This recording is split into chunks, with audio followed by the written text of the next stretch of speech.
for me personally, really special. This is my good friend Tusco. We go back quite some years. Back to 2017, 2016. Yeah, yes. So some of you might actually remember, my long-term subscribers, I had on my channel an Audi A1 Quattro limited edition, and Tusco was the one that actually bought it off me, and we were just talking, and you miss it, yeah. You miss it, I miss it. We both regret selling it. Yeah. But I was super happy it went to you then. So that's actually how we met. Yeah, with I forgot. A1, yes. So we became friends through selling my Audi A1 Quattro all of those years ago. And we did a couple of videos together with your... The 675 LT, yes. Yep, exactly. Videos with that. And then the last one was with the Ferrari Testarossa. Yes, with the first Restomod with it. Exactly, which is when you started this company. Exactly, yeah. Officine Fioravanti. Yeah, exactly. I was just asking Tusco before how to say that correctly, because reading it and saying it are quite different things. Yeah, pronouncing Italian for a British person is quite complicated, I can understand. Yes, well, it's probably easier than German. Definitely. Anything is easier than German. Yeah. Right. So today's video going to take you all around the, what do you call it, facility? Yes, the facility where we build and design and everything. Yes. And then afterwards we're going to go out in a car that I've wanted to drive for so long, and it just so happens that my first experience in the Alfa Romeo 8C is going to be in what I see as the most special one could be in the world, and it's definitely the only one in the world with a manual gearbox. Exactly. Really, I cannot wait to show you this gearbox. It is a work of art, and I'm super excited to get behind the wheel, especially now I have my Giulia portfolio. Oh yeah, I've become quite an Alfa fan, to say the least. I was before, but now having my Giulia, I have to say at the moment I'm just really enjoying this Italian car scene. My first impressions were, it felt like walking around an art museum. That was the intention when we designed it. Yeah, it's really quite special, and it's not 100% finished, 99%? Let's say, 97%. 97%. So I'm actually the first one here, I guess, to see it outside, like this, outside of your team. Yeah. Right now we're sitting here in, this is the meeting room, by the way. Exactly. This is where, work gets done, and people get fired or hired. Basically, that's the room where we start, the process of creating a car with a customer. Yeah. With the configuration room, we can also call it, not just a meeting room. Yeah. So if you were going to come and buy a car from Tusco, that you would be sitting here yes, and talking to Tusco as I am.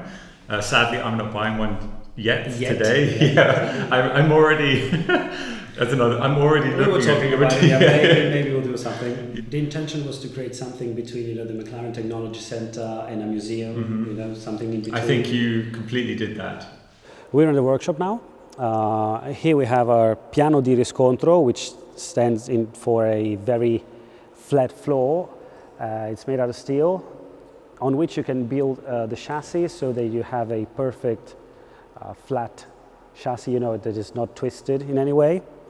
And on this we have the chassis from the Testarossa Alte Prestazioni, which is the hyper-classic version of the Testarossa, in which we've done a great work of structural rigidity improvements.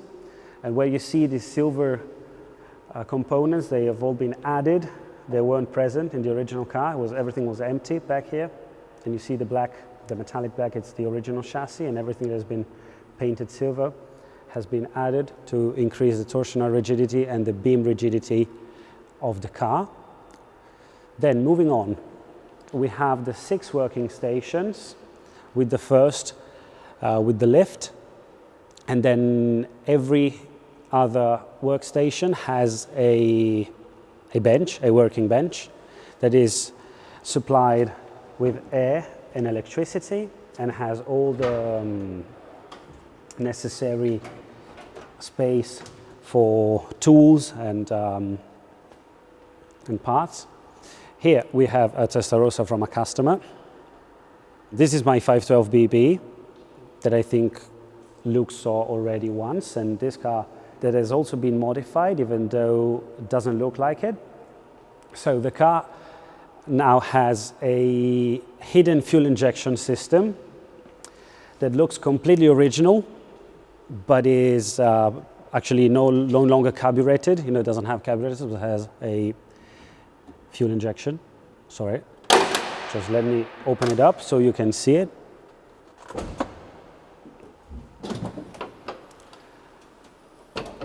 So first look, a completely original engine bay.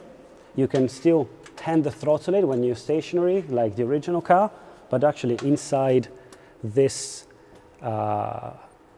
carburetors, there is a modern fuel injection system that makes it super usable, starts right up, doesn't smoke, doesn't smell, so a great upgrade for every car, a classic car. DHC M, which stands for Manuale Modificata, which in Italian means manual modified. And you can see inside the open gated and exposed mechanism gear lever and gear selector. The DHC M is not just a manual conversion, but it's much more. We try to cure all the problems that are associated with the HC, which is the handling and the braking performance as well. So now we have a new Öhlins damper for the car that has been designed by us, and also a carbon ceramic braking system with specific pads that we developed to get a more feel through the pedal and have a better bite. And also new geometries and a new steering rack that is much quicker compared to the original, to have a completely different behaving car to what was before. The engine bay looks rather original, but has some details that change, like this top mounts for the Öhlins dampers with the military grade connectors to connect the electronically controlled dampers to the body computer, to have a solid and steady connection between the dampers and the car.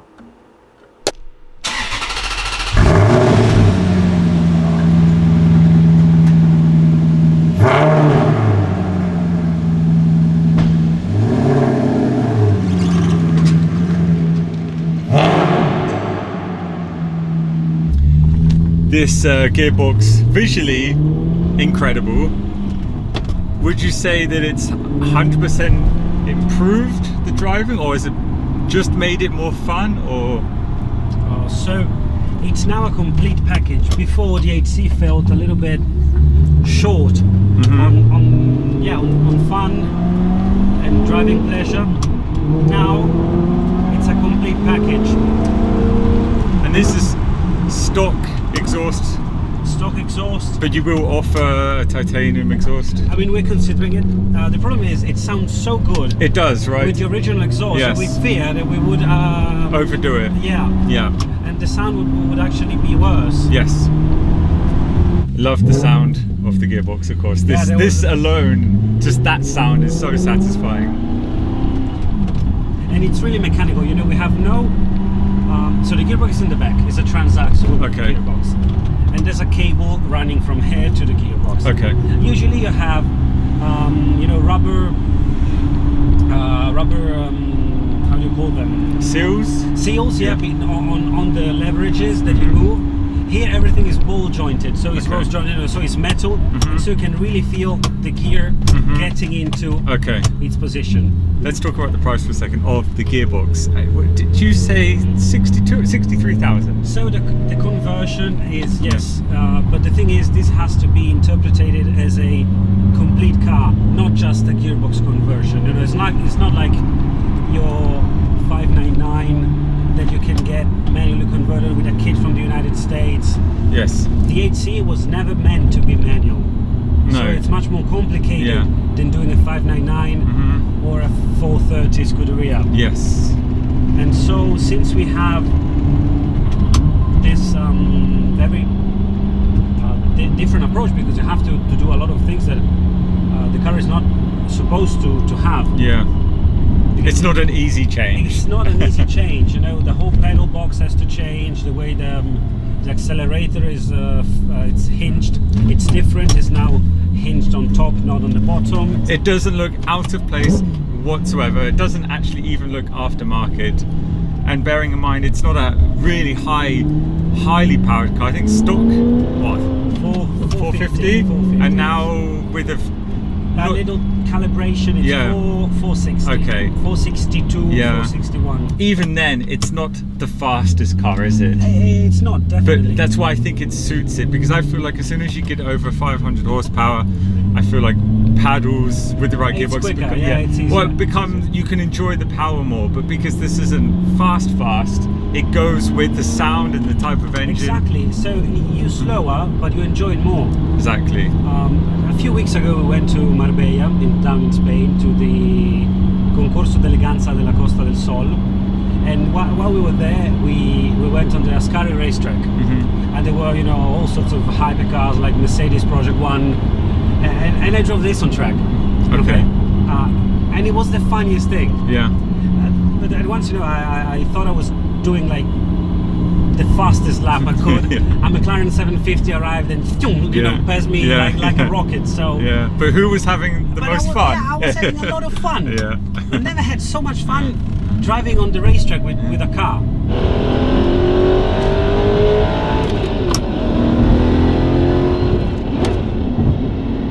I always saw this as a bit of a cruiser. You just cruise, you take in your surroundings, you enjoy the sound, you go for a nice coffee or a nice lunch. It's not about driving fast up a mountain pass or track. Definitely. It's just driving at a nice pace and enjoying the car. And now, as you said, this has only enhanced that enjoyment.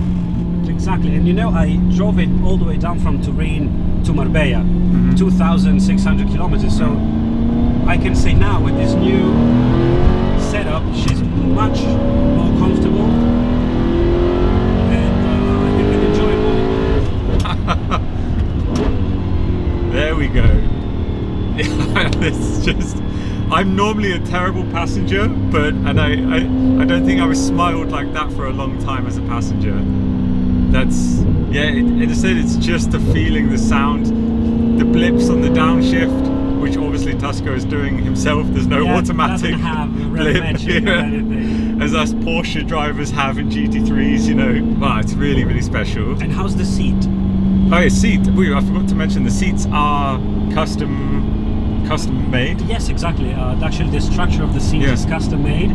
It's FIA homologated, so it can go racing too. This is a seat we designed in-house. I fit in nicely. Me too, yeah. It was modeled after my back, so I fit really nicely. I don't know about you, but... Yeah, it's quite tight. I mean, I'm not small, but I fit, no problem. And it's really comfy. You, but not too much. Exactly. I'm not being crushed. Oh, yes. Yeah, that... It's just the sound. Very good way of picking up speed. Yeah, you know? what do you call it? Like the power band. Yeah, now it's much more linear. It's great. You know, we actually realized by doing the software calibration to accept the manual conversion that the throttle body didn't open more than 40% under 4,000 RPM. Yes. To preserve the original F1 system. Okay. Now she opens up. She's open. Away. She's all open.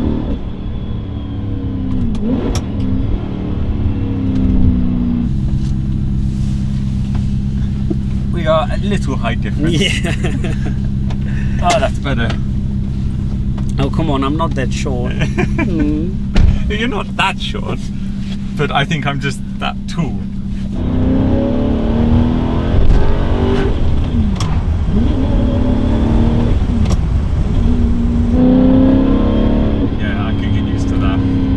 Now we're in sports mode. We mapped the throttle in a way that resembles a cable-driven throttle. Okay. So if you lift off really quickly, try it.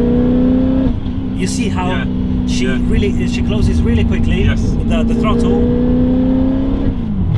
And if you do it slowly, she does it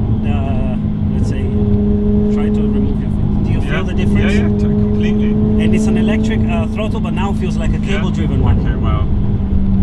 And the flywheel, it's the same? It's the same. Yeah.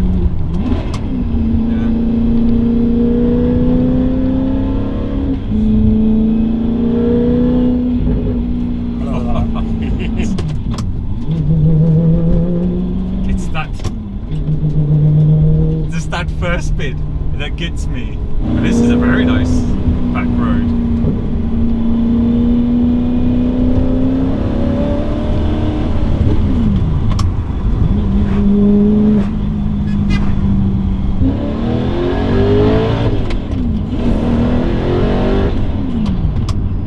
High revving, naturally aspirated. It doesn't get much better Better than this, yeah, that. right.